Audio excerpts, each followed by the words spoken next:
My jsme firmu Biosantek kontaktovali ještě v rámci tvorby projektu, takže my s nimi spolupracujeme úplně od začátku. Nebylo potřeba něco upravovat od začátku, všechno bylo, když to řeknu, nadiktovaný, takže jsme věděli, do čeho jdeme a mělo to hlavu a patu. Ta práce byla organizovaná, každý tam má svý úkoly, takže jsem věděl, komu volat. To je za mě spokojenost. V současné době spotřeba rodinného domu je 30-35 kWh denně.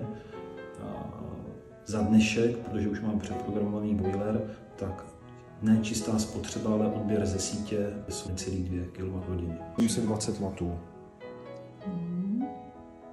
A protože je zataženo, tak stejně to vychází, že plus minus nám to ta fotovoltaika krmí.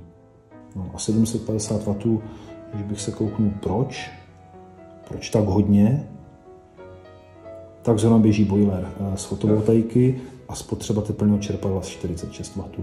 To je prostě nic. Chtěl jsem říct, že jsem natolik spokojený nejen s prací Biosanteku, ale s tím domem jako takovým, že i kdyby ta dotace nebyla, tak bych neměnil, protože mám pasivní dům s minimálním odběrem elektřiny, s minimální ztrátou tepla, takže ta dotace pro mě je spíš příjemná třešnička na dortu, ale není to důvod primární, do kterého proč jsme šli do spolupráce s Biosantekem.